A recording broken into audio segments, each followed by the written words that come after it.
There's new data showing that remote work is, in fact, saving companies up to $10,600 per employee annually. All right? But the increased flexibility and cost savings of remote work also means that employers no longer have the kind of control over safety and stability of their employees' work environments that they used to. So again, this is where government screws everything up. When government starts getting involved in businesses and telling businesses how they have to operate, this is the kind of gnarled mess that comes out of this. Regulations. Got all these laws, all these regulations and fines and policies and oversight. Yada, yada, yada. And it's now going to create problems for people who want to be remote workers in companies who have been pro-remote work.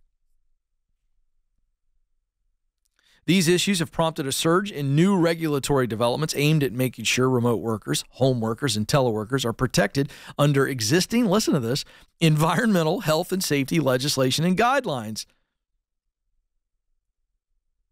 so that employers aren't running afoul of labor laws. Now, again, these labor laws were designed in a in-office environment. So the question becomes, how does all this need to evolve? How is it evolving? All right, so now companies have got to contend with different compliance requirements in different jurisdictions. Think about that. When you got remote workers, you got workers in different cities, different states, even different countries, and all of those locations have their own jurisdictions. It's a mess. I'll give you one example just over in Europe. In Spain, remote work is defined as a work activity that is performed either at the worker's home or at another place of their choice at least 30% of the time over a period of 3 months. So all this is explained in Spain's law on remote work. Among other employee requirements is a written agreement for all teleworking employees that includes the worker's detailed schedule. Now listen to this. Places of work and how the company will monitor their work-related activities. So I'm telling you, remote workers, I want you to avoid all of this if you can, because we've seen companies get really intrusive. I reported on this show a story of a young lady that was fired because she left her laptop on because she was supposed to, and they had her camera on so they could monitor her work. She gets up from a table in her kitchen, and she can still be seen on the camera making a bowl of soup, if I'm not mistaken, and she gets fired.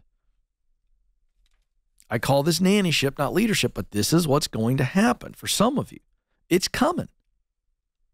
Fines for non-compliance can run from 70 euros for a minor infraction to upward to 225,000 euros for major lapses in compliance. Now, I know some of you are going, well, Ken, that's in Spain. Yes. But again, the world is flat. Even in the U.S., which has not seen any direct legislation governing flexible working arrangements since the Telework Enhancement Act of 2010. So that's how old the current legislation is. I'm telling you, Congress can't help themselves, folks. They love to legislate rules and requirements and regulations. Nothing makes a congressman any happier than a new regulation. They're going to do something about it.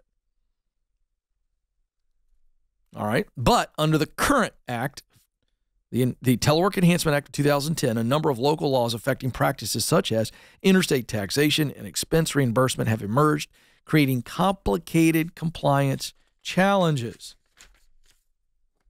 All this means, now here's why I'm reading some of this from this article. This is an MIT article. Okay. All of this means that allowing large numbers of employees to work from anywhere, that's you, remote worker, is starting to get a lot more complicated. When it gets complicated, businesses are going to go, do I want to deal with this? So again, I'm just making you aware that there could be some real challenges, and I want you to avoid these traps. Employers that embraced the remote work revolution understood how it could help them stay resilient, nurture their top talent, and save money in commercial real estate. However, mistakes in how they manage these remote employees can undo a lot of the goodwill, creating bad optics and exposing them to significant financial penalties along the way. Companies will look to simplify, pay attention, listen, read. I got you. I'm going to warn you, remote workers, because it's not a sure thing.